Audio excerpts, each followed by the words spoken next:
On revient dans Ésaïe. Ésaïe qu'on avait lu. Reprends, il dit quoi? Ésaïe chapitre 10. Verset 24. Cependant, ainsi parle le Seigneur, l'Éternel des armées. Ô mon peuple qui habite en Sion. Oh mon peuple qui habite en Sion. Sion, c'est l'image de la bergerie. Sion, c'est l'image de l'église locale. Sion, c'est l'image de cette église où tu appartiens. Quelqu'un me dit amen. Amen. Et il est en train de parler à qui? Il dit, oh mon peuple qui habite où? Qui habite dans ma bergerie. Mon peuple qui est sous ma couverture. Mon peuple qui est conduit par le bon berger. Est-ce que tu es conduit par le bon berger? Est-ce que tu as une bergerie? Est-ce que tu es attaché à une église? Est-ce que tu es attaché à un berger? Est-ce que l'Éternel est ton berger?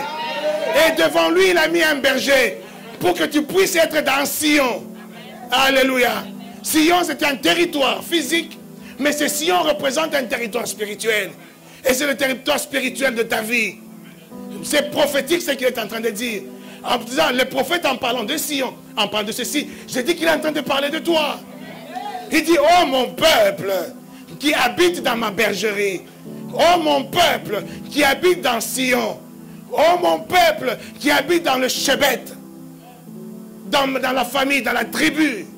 Quelqu'un dit amen. Amen. Écoutez ce qu'il fait il dit à ce peuple-là. Ne crains pas l'Assyrien. Ne crains pas qui? Ne crains pas qui? L'Assyrien ou la Syrie. La Syrie, c'est l'image. C'était un pays, la Syrie. Mais la Syrie, c'est un peu comme l'Égypte. C'est l'image du monde. Le monde, mais le monde dans son arrogance. Le monde dans sa suffisance. Le monde qui sait que moi, le monde, moi je suis ingénieur, moi je suis docteur, moi je suis savant, moi l'arrogance du monde, c'est ça la Syrie. La Syrie représente ce monde dans lequel nous vivons. Ce monde qui se croit être suffisant par lui-même. La Syrie, c'est un peu l'opposé, pas vraiment l'opposé, mais c'est un peu... ce n'est pas pareil avec la Babylonie. Quand on parle de Babylone dans la Bible, Babylone ne parle pas du monde, mais il parle d'un monde particulier. Il parle d'un monde qui s'est revêtu d'un habit religieux. Je dis bien le monde, mais qui s'est revêtu d'un habit religieux. Là, on parle de Babylone. Mais quand on parle d'Assyrie, on parle d'un monde dans toute sa puissance, son arrogance. Un monde qui rejette même Dieu. Alléluia. Et il dit quoi? Il te frappe de la verge. Il reprend là, il dit, ô mon peuple, ô mon peuple, ne crains pas l'Assyrien. Ne crains pas l'Assyrien. Ne crains pas l'homme du monde. Ne crains pas l'occultiste du monde. Ne crains pas le sorcier de la famille. Ne crains pas les gens, les choses qui sont dans ce monde, qui cherchent à t'impressionner par l'argent, par l'intelligence, par les diplômes. Ne crains pas ces choses. Ce sont des choses qui sont dans l'Assyrie. Ne les crains pas. Quelqu'un dit amen. Amen. Que ton amen soit amen. Que ton amen soit un amen convaincu. Que tu dises, moi le monde n'aura plus aucun effet sur moi. Le monde ne peut plus m'impressionner. Alléluia. Ne crains pas l'Assyrien. Continue. Il te frappe de la verge. Il te frappe de la verge. Et il lève son bâton sur toi. Il lève son bâton sur toi. Comme faisant les Égyptiens. Comme faisaient les Égyptiens. On a dit tout à l'heure, l'Égypte était l'image du monde. Il est en train de parler de la Syrie. Parce que cette fois-ci, les enfants d'Israël ne sont plus en Égypte. Ils ne sont plus en Égypte. Mais ils sont encore sous la main des Assyriens. Donc la main du monde. L'Égypte était l'image du monde des enfants d'Israël pendant qu'ils étaient en Égypte. L'Égypte était l'image du monde. Pharaon étant l'image du prince de ce monde-là, qui est le diable et Satan.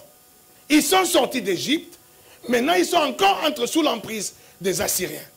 Et l'Assyrien, comme l'Égypte, c'est la même chose. C'est toujours le monde. Le monde, il est partout. Il est au Congo, il est en France, il est aux États-Unis. Partout où tu es dans le monde. Mais c'est ce que j'ai dit tout à l'heure. Tu es dans ce monde, mais tu peux rentrer dans une loi qui dépasse la loi de ce monde. Et cette loi, c'est la loi de la vie. qui est au-dessus de la loi de l'esprit, du péché et de la mort. Quelqu'un me dit amen. Et cette voie de vie, la loi Zoé, qui est la loi en Jésus-Christ, il est en train de dire, si tu es dans cette loi, ne crains pas l'Assyrien, ne crains pas le monde, ne te laisse pas impressionner par le monde. Le monde et toute son arrogance. Le monde et toute son intelligence. Ce n'est rien par rapport au monde auquel toi tu appartiens. Quelqu'un me dit amen. Je parle du monde surnaturel. Je parle du monde qui crée 500 € dans ton compte. Je parle du monde qui peut créer 1000 € dans ton compte. Je parle du monde qui va t'amener dans un mariage que tu n'avais pas prévu, mais qui est un très bon mariage pour toi. Je parle du monde qui va t'amener à être à la tête d'une entreprise alors que tu n'as aucun diplôme. Je parle du monde qui va changer le statut que tu as dans ton entreprise. On va te propulser, on va créer, on a vu des témoignages, on crée un poste spécial pour toi, là où tu n'avais même pas postulé. Quelqu'un croit avec moi. Quelqu'un croit avec moi. N'écoute pas la voix du monde. N'écoute pas la voix d'Assyrien. L'Assyrien va chercher à te frapper. Continue, l'Assyrien il fait quoi? Mais encore un peu de temps. Reprends, l'Assyrien il nous fait quoi? Il te frappe de la verge. Il te frappe de la verge. Et il lève son bâton sur toi. Il lève son bâton sur toi. Comme faisant les Égyptiens. Comme faisaient les Égyptiens. Bien aimé dans le Seigneur. Les Égyptiens, ils ont levé leur bâton sur les enfants d'Israël. Ils ont tabassé leur bâton. Mais toi, dis-moi. Dis encore moi. Je lèverai mon bâton. Je lèverai mon bâton. Pas pour frapper quelqu'un, mais pour séparer l'eau. Non, tu ne m'as pas compris. Tu ne m'as pas compris. Je lèverai mon bâton. Mon bâton va créer le surnaturel. L'Assyrien a levé son bâton pour pouvoir me maltraiter, pour pouvoir me donner une conscience du mal. La conscience que ce monde-là est un monde du mal. C'est un monde de péché. C'est un monde qui m'assujettit. C'est un monde qui me domine. C'est le bâton de l'Assyrien. En te frappant dans tes finances, en te frappant dans la santé, en te frappant dans les choses que tu attends, que tu ne vois pas, que tu commences à t'inquiéter, tu commences à te tourmenter. Pourquoi moi? Pourquoi je ne vois pas? Pourquoi? Ça, c'est l'Assyrien qui essaie de t'assujettir dans la peur, dans la crainte, dans l'inquiétude. Je dis encore, ne crains rien. L'Éternel est, je ne crains rien. Quand tu réalises que l'Éternel est ton berger, tu n'as aucune crainte. L'Assyrien lève son bâton, mais il dit quoi? Attends quoi? Mais encore un peu de temps et le châtiment cessera. Encore un peu de temps et le châtiment. Et là encore une fois, le prophète est en train de parler prophétiquement. Le prophète est en train de parler aux enfants d'Israël. Le prophète est en train de parler à tous ceux qui sont encore dans le monde, qui sont encore des païens. C'est-à-dire tous ceux qui sont sous la domination, sous l'oppression de l'Assyrien. Quand tu es dans le monde. Et le prophète, ce qu'il disait, ça te concernait. Quelqu'un dit ça me concernait. Quelqu'un dit il me parlait prophétiquement. Il est en train de parler prophétiquement de l'église de notre Seigneur Jésus qui devait venir, qui devait arriver. Il devait arriver en Jésus. C'est-à-dire Jésus venu, il allait apporter maintenant une nouvelle chose. C'est là qu'il dit encore un peu de temps.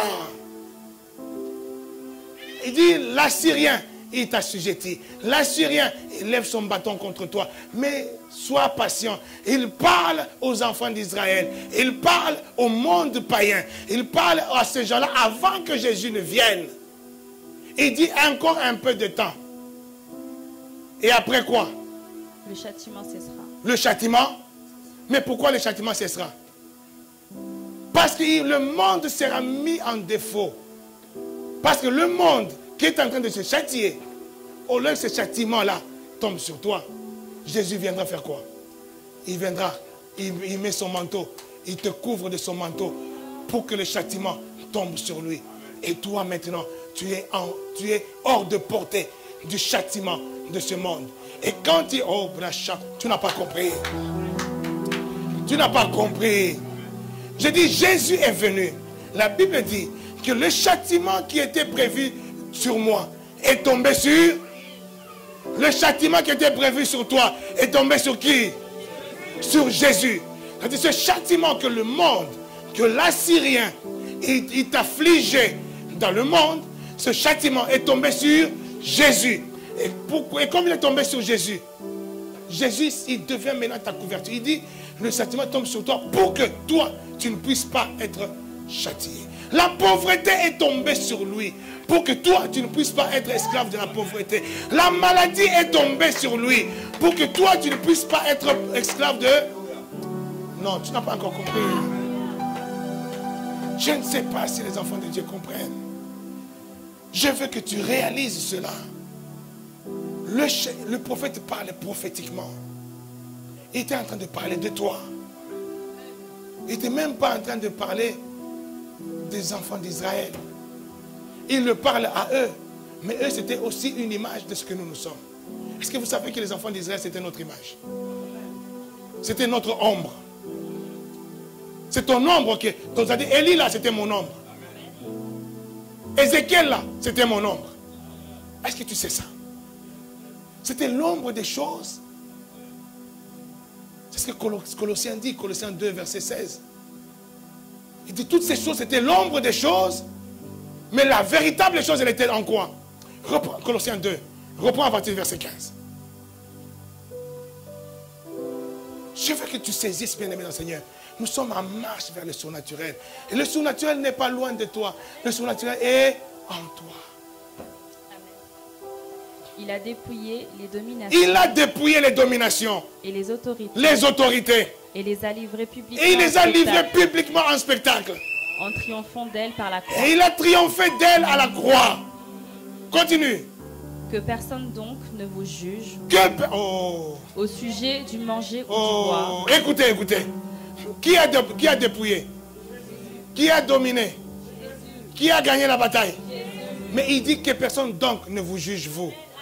Mais pourquoi vous? Pourquoi vous? Parce que vous êtes en lui. Parce que vous êtes en Jésus. Et si vous êtes en Jésus, donc vous êtes dominant. C'est vous qui avez dépouillé. C'est vous qui avez dominé. C'est vous qui régnez. Parce que vous êtes en Jésus. Si tu es dans la bergerie, tu es en Jésus. Si tu es dans le chebet, tu es en Jésus. Si tu es dans la tribu, tu es en Jésus. Si tu es à l'église locale, en Jésus, tu es protégé. Et c'est avoir conscience de ça. Dormir avec cette conscience. Se réveiller avec cette conscience. Vivre avec cette conscience que je suis en Jésus. À chaque fois que tu t'inquiètes, tu as quitté cette conscience. C'est comme si tu t'es dévêtu de ta nature le moment où tu t'inquiètes. Et si tu te rends compte, je viens de m'inquiéter, je remets vite mon manteau. Je reviens vite sous ma houlette et mon bâton, mon appui, mon assurance, mon abrissure. Je me remets vite dans ça. C'est-à-dire, je me remets dans la conscience que Jésus est ma vie. Jésus est l'abondance de ma vie. Jésus est mon Zoé. Et je suis en lui. En permanence, du matin au soir, quand tu te réveilles le matin, tu te réveilles avec cette conscience-là. Toute la journée, tu traverses la journée avec cette conscience-là. La nuit, tu dors avec cette conscience-là. Pour te réveiller le matin avec cette conscience-là. Je suis bien d'accord avec toi. Au début, ça va être compliqué. Mais tu dois te forcer un peu pour acquérir ce mécanisme de la conscience. Quelqu'un me dit Amen. Parce que tellement notre conscience a été corrompue par l'Assyrien, corrompu par le monde, corrompu par les choses matérielles, les choses physiques que nous avons vues, dans lesquelles nous n'avons pas discerné que ce sont des images. Nous avons été corrompus par ces choses, par les manques, par les symptômes de maladie, par toutes ces frustrations. Nous avons été corrompus dans notre conscience. Et le message de l'évangile vient pour t'amener à reprendre conscience. Conscience de ta vraie nature. Le message de l'évangile n'est pas le message qui va te dire, frère, dans l'église, il faut faire, il faut arrêter de l'impudicité. Ce n'est pas ça qui va te changer. Amen. Beaucoup de chrétiens sont des gros hypocrites. Ils sont des gros hypocrites. Et ils viennent à l'église de faire semblant. Dès qu'ils franchissent la porte de l'église, c'est des gros pécheurs. Mais vous croyez quoi? Vous croyez que le péché, c'est seulement quand on t'attrape en train de faire l'impudicité? Mais tout ce que vous faites beaucoup de péchés. Est-ce que vous savez que ton impudicité là, ça te trahit que toi-même? Mais ta médisance là, quand tu es quelqu'un, tu es en train de médire sur les gens, est-ce que tu sais que tu es en train de détruire d'autres personnes? Et tu crois que te détruis toi et détruire d'autres personnes, qu'est-ce qui est plus grave? Tu détruis d'autres personnes. Avec ta langue là, tu tues des gens. Parce que tu es en train de médire sur les gens. Tu es en train de dire des mauvaises choses sur les gens. Or, dans les églises, c'est rempli de gens qui font de la médisance. Mais qui se cachent. Ah non, moi je ne fais pas l'impudicité. Ah non, moi je suis saint. Dès que quelqu'un tombe enceinte, on te pointe du doigt. Lui, elle.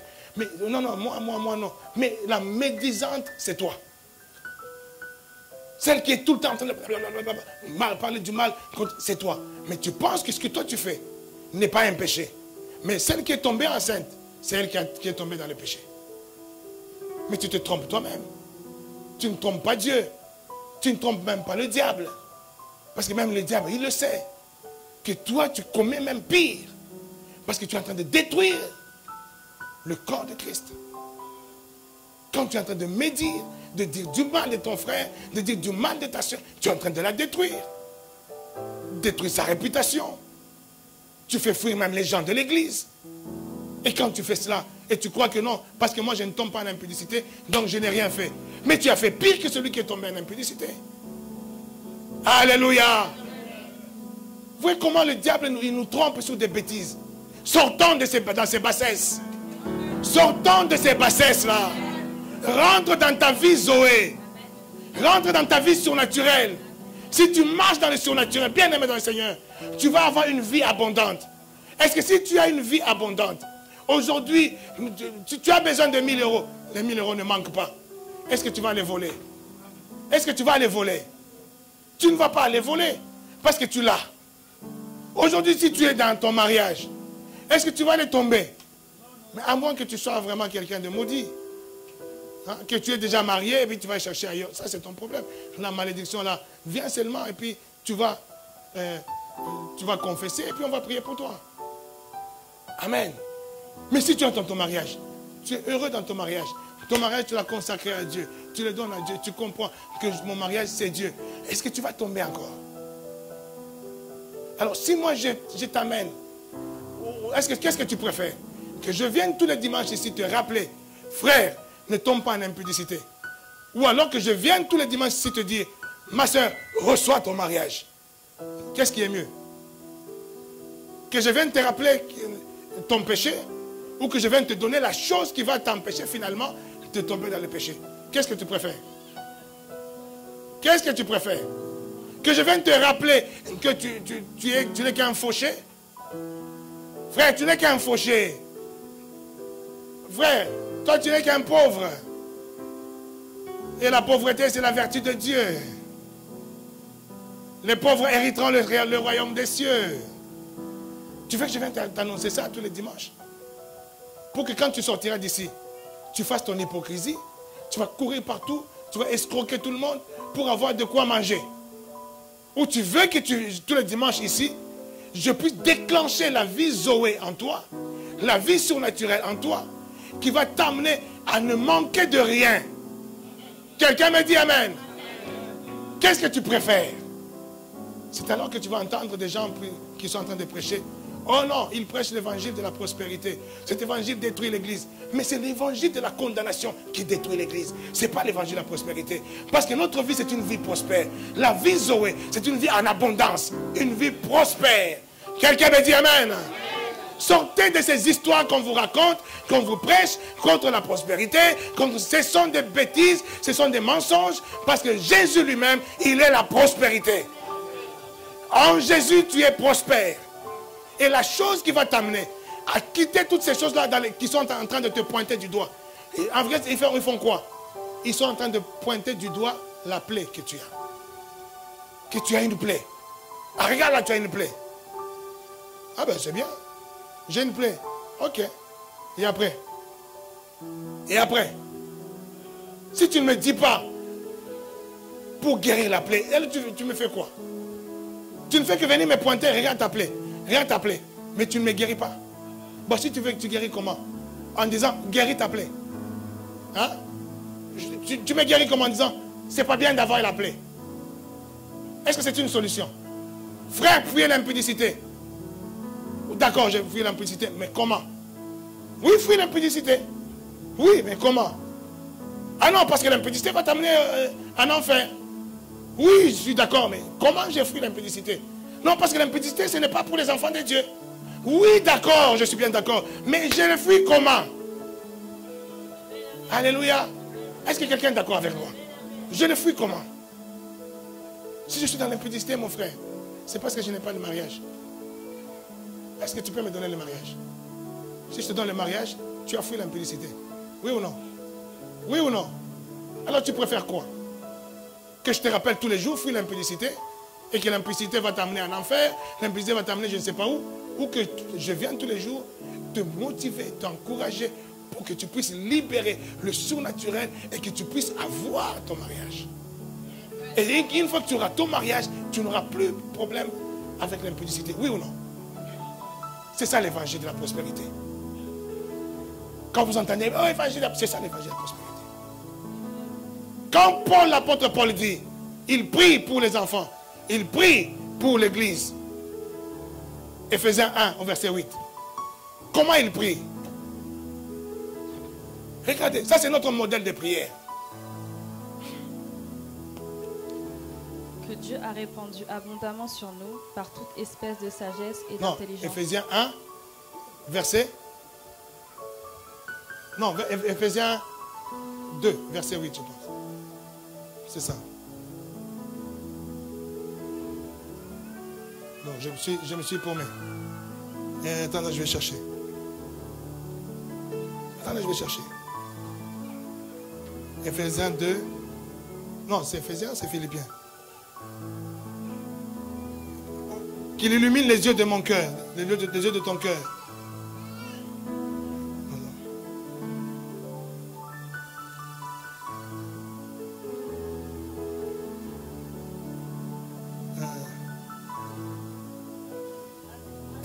J'ai dit 8, hein? Non, 18. 1, 18. Vas-y. Et qu'il illumine les yeux de votre cœur. Non, commence avant. Afin que le Dieu de notre Seigneur Jésus-Christ, le Père de gloire, vous donne un esprit de sagesse et de révélation dans sa connaissance. Avant cela, il est en train de dire, je prie, moi, Paul. Je prie. Quand je fais mention, quand je me rappelle de vous, je fais mention de vous dans mes prières. Et je prie comment? Et là, il est en train d'expliquer comment. Vas-y. Et qu'il illumine les yeux de votre cœur. Il dit que notre Père illumine les yeux de votre cœur. C'est-à-dire que tes yeux s'ouvrent. Pas les yeux physiques, là, mais que les yeux spirituels s'ouvrent. Et pour voir quoi? Pour que vous sachiez quelle est l'espérance qui s'attache à son appel. Quelle est l'espérance qui s'attache à quoi? L'espérance qui s'attache à son appel. C'est quoi cet appel-là? C'est la vie Zoé. L'appel à la vie qu'il t'a donnée, la vie en abondance qu'il t'a donnée, l'espérance qui s'attache à ça, à cette vie Zoé qui est en toi, que tes yeux s'ouvrent, que tu vois cela, et tu le verras comment. Continue.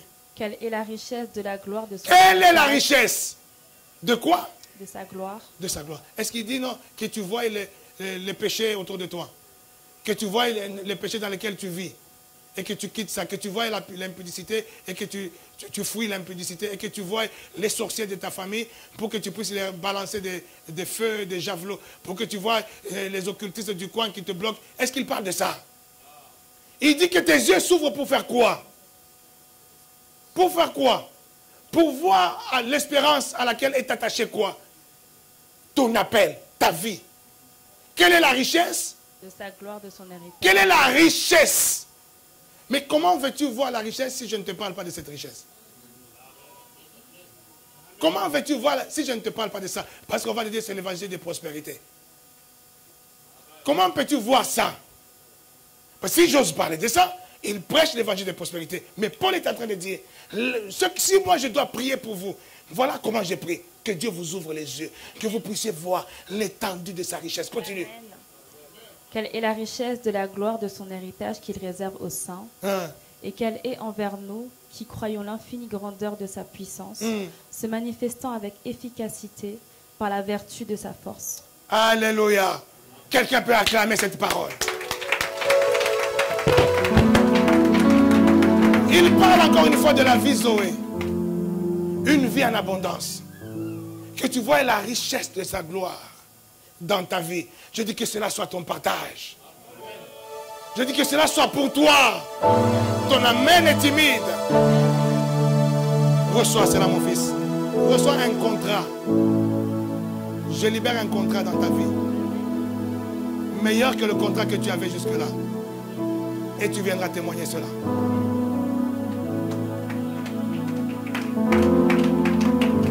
Je disais, on va rentrer dans Paris à partir du 9. Nos formats de culte vont changer. Alléluia. Nos formats vont changer. Il y a un temps pour les religieux. Il y a un temps pour les spirituels. Mais ceux qui sont spirituels, ils ont et le temps des religieux et le temps des spirituels. C'est-à-dire le temps du surnaturel plutôt. Amen. Jusqu'à la fin de l'année, nous aurons 1 heure de puissance. 1 heure où on va prier, on va libérer le surnaturel. La vie Zoé, tous les dimanches. Quelqu'un me dit Amen. Est-ce qu'il y a quelqu'un qui aime ça? Tu dois aimer ça. Nous devons vivre. Aujourd'hui, quand on voit quelqu'un qui est en train de démontrer le surnaturel, on dit, ah, ça c'est bizarre. Lui, il a touché à quelque chose. C'est comme si, avec Dieu, on ne peut pas vivre ces choses-là. Qu'est-ce que le diable est capable de faire et que Dieu n'est pas capable de faire? Ça, c'est la question que je pose toujours aux enfants de Dieu. Qu'est-ce que le diable est capable de faire et que Dieu n'est pas capable de faire? Le péché. C'est tout. C'est tout, le péché. Amen. Amen. Amen.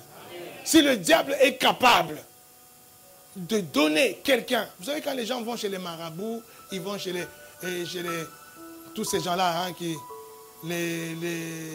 comment on appelle? Hein? Les chamans, les féticheurs, les voyants et tout ça. Quand ils vont là-bas, ils vont faire quoi? Ils vont chercher des choses, non? Des choses qui leur manquent. Là, ils vont chez les marabouts. Généralement, quand une femme va chez les marabouts, soit c'est parce qu'elle veut arracher le mari de quelqu'un, ou alors elle veut protéger son mari, pour qu'on ne lui arrache pas son mari. Là, c'est celle des Africains. Donc, c'est soit elle a vu le mari de quelqu'un, elle va aller l'arracher. Elle va chez les marabouts. Moi, c'est ce mari-là seulement. Ou alors, son mari, là, elle a tellement peur de son mari, peur qu'on lui pique son mari, elle va là-bas. Moi, je vais protéger mon couple. Et voyez, même les chamans, là, ils savent ça. Dit, quand je vois une femme venir là, je sais seulement c'est pour ça. Et tout de suite, elle dit, attends, ne dis rien. Oh là là là là là. Je vois quelqu'un. Je vois quelqu'un dans ta vie. Je vois une femme là. Elle est grande, mais pas très grande. Alors des grandes, pas très grandes, il y en a plein. Hein? Là, quand tu regardes, tu as déjà répété, ah, ça c'est ma copine là. Ah, ça, tu vois, elle n'est pas grande. Même si elle était grande, ça allait être la même chose. Tu vois, elle est grande. Mais comme elle n'est pas grande, non, tu vois, elle n'est pas grande. Parce qu'il t'a dit ça. Elle est grande et pas grande en même temps. Elle est claire et pas très clairement foncée. Et là, automatiquement, là-dedans, tu dis, oui, oui, oui, oui, oui. Là, tu vois tout de suite ta copine là qui est claire. Si elle était foncée, cette copine-là, elle était foncée. Oui, oui, tu vois tout de suite la copine qui est foncée. Parce qu'elle a tout mis là-dedans, dans le panier. Et tout ça, c'est pourquoi? Parce que tu ne sais pas, ou tu n'as pas la vie Zoé. Si tu as la vie Zoé, tu sais que l'Éternel est mon berger. Quand il dit, il oindouille ma tête et ma coupe déborde. C'est-à-dire, il est en train de faire en sorte que je ne puisse pas avoir des soucis. Parce que quand tu induis la tête des brebis, cette huile-là, c'est comme un peu de l'insecticide, on peut appeler ça de l'insecticide, que les bergers mettaient sur la tête des brebis, pour que les insectes ne viennent pas rentrer dans les narines des brebis. Quand des insectes rentraient dans les narines des brebis, ça rendait les insectes, les brebis fous. Ça les rendait agités. Et quand ils étaient agités, ils n'étaient pas capables de produire du bon lait, ils n'étaient pas capables de produire de la bonne laine, et puis des fois, ils mouraient même. Ils meurent tout simplement d'agitation. Et ces choses-là, ce sont les épines, on l'a dit la dernière fois, ce sont les épines, comme la parole dit, que le semeur, il a sémé la parole, mais la parole est tombée sur une terre épineuse, où il y a des épines. Et il explique en disant que ces épines-là, ce sont les soucis de ce monde. Les soucis de cette vie, les inquiétudes de cette vie. Ça détruit ta productivité dans le monde surnaturel. Les soucis de ce monde. Quand tu t'inquiètes pour les choses de ce monde, quand tu ne vois que les choses de ce monde, tu es en train de te rendre improductif au surnaturel. Ça veut dire que pour être dans le surnaturel, tu dois apprendre à te libérer de tous les soucis. Et pour te libérer de tous les soucis, il va induire ta tête. Et comment il va induire ta tête? En te donnant la connaissance de ton identité. La connaissance de ton identité, c'est comme une huile. On revient pour finir dans Ésaïe que nous étions en train de lire. Et il dit quoi dans Ésaïe, chapitre 10? Il dit, ne crains pas l'Assyrien, ne crains pas l'Assyrien, il te frappe de la verge, et il lève son bâton sur toi, comme faisaient les Égyptiens. Verset 5. Mais encore un peu de temps. Mais encore un peu de temps. Et le châtiment cessera. Est-ce qu'on a compris que mais encore un peu de temps, il est en train de parler aux enfants d'Israël pour leur parler de la venue de Jésus. Jésus qui viendra cesser le châtiment. Jésus qui viendra prendre le châtiment. Une fois que lui, il l'a pris, ton châtiment a cessé. Quelqu'un me dit Amen. Est-ce que quelqu'un me dit Amen? Je dis ton châtiment a cessé. Tu n'as plus de châtiment dans ta vie. Et il continue. Puis ma colère se tournera contre lui. Ma colère se tournera contre qui? Il dit, et puis, quand le châtiment cessera, qu'est-ce qui va se passer après? Puis ma colère se tournera contre lui. Ma colère se tournera contre qui? Contre toi. Contre qui? Contre l'Assyrien. Contre celui qui a levé son bâton contre toi. Contre celui qui voulait te châtier. C'est contre lui que ma colère se tourne. Quelqu'un peut dire, Dieu n'est plus en colère contre moi.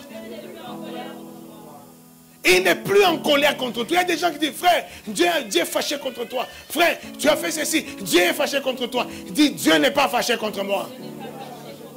Parce que sa colère se tourne maintenant vers qui? Vers l'Assyrien. Vers le monde. Alléluia. C'est une bonne nouvelle. Je devais entendre des bons amen. De juste de savoir que la colère de Dieu n'est plus contre moi. Je suis son fils. Même si je m'égare un peu, il est là pour me tenir par la main et pour me ramener dans le droit chemin. Mais il ne va pas me châtier. C'est même quand on parle de châtiment, le mot même châtiment, c'est un mot qui peut être traduit avec beaucoup de versions. Mais en fait, on l'a traduit par châtiment.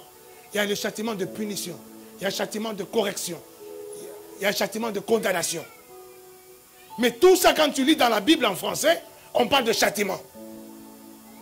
Là où on parle de correction, on dit châtiment. Là où on parle de condamnation, on dit châtiment. Là où on parle de punition, on dit châtiment. Mais pour nous, les enfants de Dieu, nous sommes corrigés par notre Père. Nous ne sommes pas punis par notre Père. Nous ne sommes pas condamnés par notre Père. Mais notre Père nous corrige quand nous nous dévions. Il nous reprend avec sa houlette et son bâton. Et il nous ramène à la correction. Et il ne nous punit pas, il ne nous condamne pas, parce que nous sommes ses enfants. Et la condamnation qui est le châtiment de la condamnation, elle est déjà tombée sur Jésus. Et maintenant, celui qui lève son bâton pour te condamner, celui qui lève son bâton pour te châtier, qu'est-ce que lui, il va faire de lui maintenant? Lui, maintenant, ce qu'il va faire de lui. Oui. Vas-y, Edith. Qu'est-ce qu'il va faire? L'Éternel des armées fera quoi? Il agitera quoi? Le fouet contre lui. Oh, j'ai dit que tous ceux qui sont en train de te condamner, ils ont le fouet de Dieu. Non, je dis ceux qui sont en train de tourmenter ta vie. Je dis le fouet de Dieu est là pour eux. Je dis toutes les puissantes ténèbres de ta famille qui t'ont assujetti jusqu'à ce jour, qui t'ont empêché de rentrer dans ton mariage, qui t'ont empêché de vivre l'abondance des finances dans ta vie. Je suis en train de déclarer que le fouet de Dieu soit sur eux au nom de ceux qui ont écrasé les contrats que Dieu avait déjà préparés pour toi, les bonnes œuvres que Dieu avait préparées d'avance pour que tu les pratiques. Je dis que tous ceux qui se sont levés contre ça, que le fouet de Dieu puisse s'en occuper au nom de...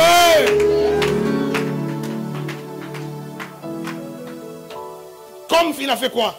Comme il frappa Madian. Comme il frappa Madian. Au rocher d'Horeb. Au rocher d'Horeb. Et de même qu'il leva son bâton sur la mer, il le lèvera encore comme en Égypte. Il lèvera de même qu'il avait levé le bâton sur la mer. Il lèvera encore sa main contre l'Égypte. Oh non, tu n'as pas saisi, tu n'as pas saisi. Je dis encore, comme il avait levé le bâton devant la mer. Qu'est-ce que la mer a fait? La mer s'est séparée. La mer a obéi. Ce qui est improbable, ce qui n'est pas rationnel, ce qui n'est pas logique. Mais la mer s'est séparée simplement parce que tu as levé le bâton. Remarquez qu'il a fallu lever un bâton. Remarquez qu'il a fallu lever un bâton. C'est-à-dire qu'il y a des gestes même, il y a des pratiques même, il y a des choses même. Quand tu les fais, c'est là que tu commandes, tu ouvres la porte pour le surnaturel. C'est comme dans des films. Vous savez, les films, on voit un peu des films, des choses un peu surnaturelles. Quelqu'un qui ouvre une porte dans l'espace, après il saute dans la porte et il se retrouve dans un autre monde. Mais c'est ça, bien-aimé dans le Seigneur. C'est-à-dire, quand tu fais, il y a des pratiques, des choses que Dieu lui-même, il a établies. Il y a des choses que Dieu nous inspire. Il y a ceux qu'il a établis et ceux qui nous inspirent. Ce Dieu-là, qui a établi, par exemple, le principe de la dîme. Ce principe-là, c'est un principe, quand tu le poses, tu ouvres une porte du surnaturel dans tes finances. Pourquoi tu ne dis pas Amen? Tu veux être riche ou pas? Bien-aimé dans le Seigneur, ces choses-là, ça marche. Non, dis ça marche. Mais il faut le pratiquer. Et il faut le pratiquer d'une manière naturelle. Ça devient ta vie. Ça devient ta vie de tous les jours. Ta vie du quotidien, ça devient ça. Alléluia. Je parlais avec mon père, le prophète exaucé, il me racontait, il dit, mais, dit prophète, en ce moment, c'est comme si Dieu veut me faire comprendre certaines choses. Parce que j'ai tellement expérimenté, et moi, c'est des choses que j'ai vues chez lui. J'ai tellement expérimenté que je peux me lever le matin comme ça. Je dis, aujourd'hui, là, j'ai besoin de 10 000 euros. Je vais au bureau à l'église. Avant la nuit, je dois avoir 10 000 euros. Tu vas voir même 20 heures, quelqu'un dit, ah, papa, tu es où? Je suis au bureau. Papa, j'arrive, j'ai une enveloppe pour toi. 10 000 euros. Mais pour arriver à ce niveau-là, c'est une vie de tous les jours que tu dois mettre en pratique. La vie de croire aux principes surnaturels que moi j'ai mis sur l'autel. Et je sais que des choses vont se passer. Je ne suis pas en train de compter les jours. Pourquoi Dieu ce n'est pas aujourd'hui? Pourquoi Dieu ce n'est pas demain? Pourquoi ça ne se passe pas comme ça? Non, j'ai foi. Tu es tranquille. Moi, je fais quoi? Je mets les principes. Moi, je lève le bâton. Le reste, ce n'est pas mon problème. Moïse, il lève simplement le bâton. Le reste, ce n'est pas son problème. La mer s'ouvre. Alléluia. Alléluia. L'homme de Dieu dit aux enfants d'Israël, prenez l'arche, mettez vos pieds dans l'eau. Dès qu'ils mettent les pieds dans l'eau, l'eau s'écarte. Oh, depuis quand les pieds dans l'eau, ça écarte l'eau? Mais c'est obéir tout simplement au mouvement de l'esprit. Être conduit par l'esprit. Ça t'ouvre la porte des grandes choses, la porte du surnaturel dans ta vie. Quelqu'un me dit Amen. Ne reste pas dans la religion. La religion est venue nous dépouiller de toutes ces choses qui nous ouvrent la porte au surnaturel. La religion est venue. Et la religion va te dire, il y a même des gens évangéliques aujourd'hui, même prier et oindre d'huile, ils ne font plus. Oh non, non, non. Mais non, en Jésus, il suffit simplement de prier. Tout ça là, c'est des pratiques, c'est comme la magie. Oh non, la dîme, non, ce n'est plus de ce temps. Tout ça. On vous enlève les bâtons. Quelqu'un me dit amen. On vous enlève les bâtons. On vous enlève les manteaux. On vous enlève les pierres. C'est ça, ces choses-là. Des choses physiques, mais qui sont des portes pour le surnaturel. Jacob, il a dormi simplement sur une pierre. Pour lui, c'était une pierre. Il dort simplement sur la pierre. Mais la nuit même là, il a vu des choses. Et quand il s'est réveillé, il dit non, Dieu habite ici. Il dit ici c'est Bethel. Ici Dieu habite ici. Quelqu'un me dit amen. Juste une pierre. Mais cette pierre-là est devenue la porte du surnaturel. La porte du ciel. Qui fait descendre et monter les choses surnaturelles. Alléluia. Alléluia. Ne sors des choses de ce monde. Tu n'auras pas de vengeance à avoir. Tu n'auras pas de haine à avoir avec les gens. Parce que tu as réalisé que moi, l'Éternel est mon berger. Pourquoi je vais avoir de la vengeance à faire envers quelqu'un? Pourquoi? Les choses même palpables, ça deviendra inutile pour toi. Mais ces choses vont simplement t'accompagner et t'aider à mieux vivre. Mais ce n'est plus ton objectif. Ce n'est plus la chose qui te focalise. Moi, je dois avoir une voiture. Moi, je dois avoir une voiture. Moi, je dois... Non, ce n'est pas ça. Tu veux avoir une voiture, pourquoi faire? Moi, je dois avoir l'argent. Tu veux avoir l'argent, pourquoi faire? Si tu donnes une bonne raison de ton pourquoi faire, la voiture là, ça sera un outil pour toi. L'argent là va t'accompagner. Les miracles là, ils vont t'accompagner. Toi, tu veux ça pourquoi? Est-ce que je parle à quelqu'un? Je suis en train de t'introduire dans la vie du surnaturel. Pour que cela soit ton partage chaque jour. Pour que tu le libères. Que tu aies la vie. Et que cette vie soit abondante. Quelqu'un me donne un bon amen? Quelqu'un dit amen très fort. Amen. Celui qui donne très fort un bon amen, il reçoit 1000 euros.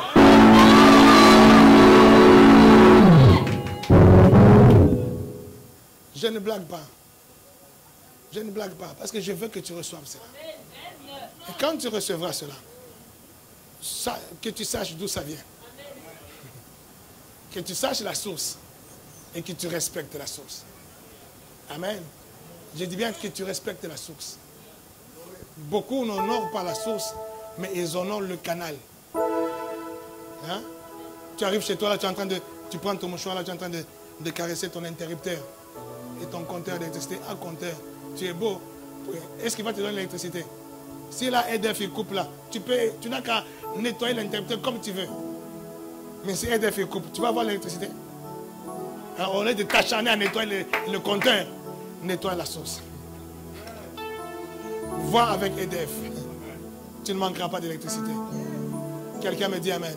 Est-ce que quelqu'un comprend cela? Tu veux avoir de l'argent? Vois la source. Vois la source. Qu'on ne te trompe pas. Je suis en train de parler à des riches.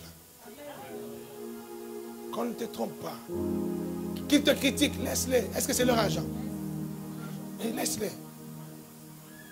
Maintenant, toi, tu vas leur démontrer. Tu vas leur démontrer par ta prospérité. Eux qui te critiquent aujourd'hui, hey, dans leurs églises là-bas, on les escroque, on fait ceci. Eux qui te critiquent aujourd'hui.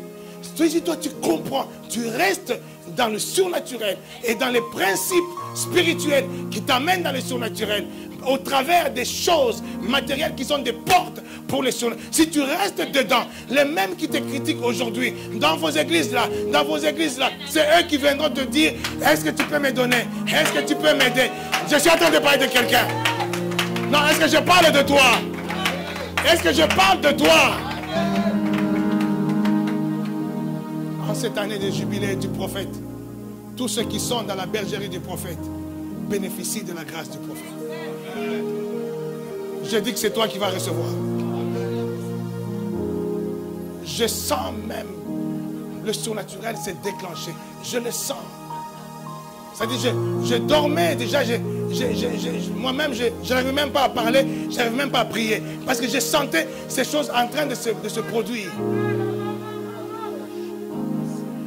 C'est-à-dire, je vois les gens, comment les gens, ils viennent à moi, et c'est comme s'il y a un torrent d'eau qui est en train de couler.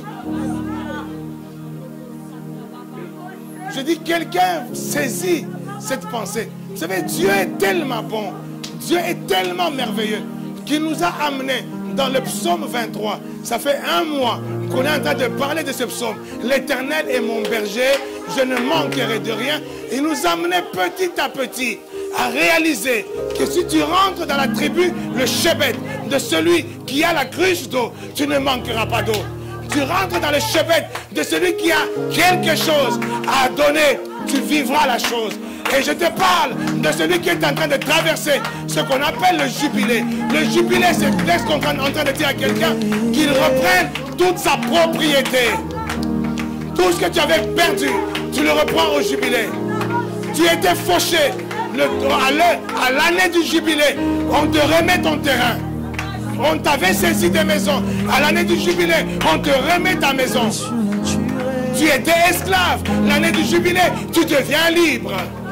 Et je suis en train de dire, quelqu'un qui rentre dans la bergerie de celui qui est en train de traverser un temps de jubilé, il est en train de recevoir ce qui vient de son jubilé. Tu es en train de recevoir la liberté dans tes finances, la liberté dans ta santé, la liberté dans ta vie. Je parle en qualité de prophète. La vie du prophète, c'est une vie qui affecte. Si elle n'affecte pas, je ne suis pas prophète. Si ma vie ne t'impacte pas, je ne suis pas ton prophète. Si je suis ton prophète, tu vivras des choses à partir d'aujourd'hui. Tu vivras des choses extraordinaires. Tu vivras des choses mystiques. Il y en a beaucoup déjà parmi vous qui montrent déjà des témoignages. Il y en a qui dorment, mais qui n'arrivent même pas à se réveiller, tellement qu'ils voient des choses mystiques. Je dis, un palier est en train d'être traversé dans la vie des gens. Je dis, une dimension est en train d'être traversée. Attache-toi à cela. Attache-toi à cela. Je ne suis qu'un véhicule, je suis qu'un instrument, mais c'est un instrument qui a ouvert l'eau de la mer. C'est un instrument qui a ouvert l'eau du jardin. C'est un instrument qui a donné la vue aux aveugles. Je dis ta vie, à toi qui fais partie du chebet, le chebet de l'armée des sanctifiés, le chebet de Méas. Je parle de toi qui fais partie des brebis qui sont floquées du tampon, du sceau, RS, au nom de Jésus. Bien-aimé, ta vie ne sera plus la même. Ce n'est ni par ta force, ni par la puissance, mais c'est par son esprit. C'est par son esprit. On te posera la question, qu'est-ce qui s'est passé dans ta vie? On dira, mais c'est bizarre, tu n'es plus le même. C'est comme si hier tu étais quelqu'un d'autre, aujourd'hui tu deviens quelqu'un d'autre. Reçois cela. Je dis, si ta vie n'est pas impactée par les choses que je libère, par les choses que je déclare, je ne suis pas prophète. Si je suis prophète, c'est pour que ta vie soit impactée dans le surnaturel, que ta vie soit en abondance, que la vie Zoé fasse partie de ta vie. Si je suis prophète, je ne suis pas prophète de malheur. Je ne suis pas prophète pour te rappeler les négatifs de ta vie, les négatifs de ta famille. Je dis reçois la vie. Je dis reçois l'abondance. Reçois le surnaturel. Ma brocha blasaka.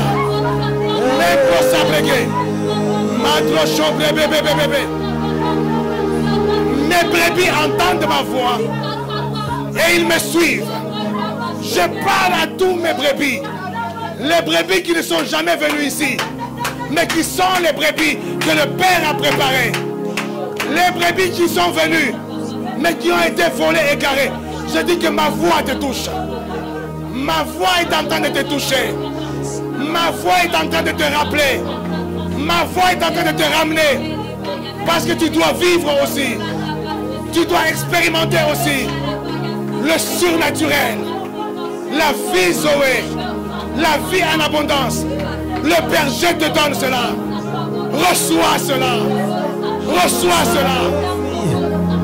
Ma brocha brasaka. Me brosandre mendoroboche. Me brasacre cobra badakadagadake. Cabro.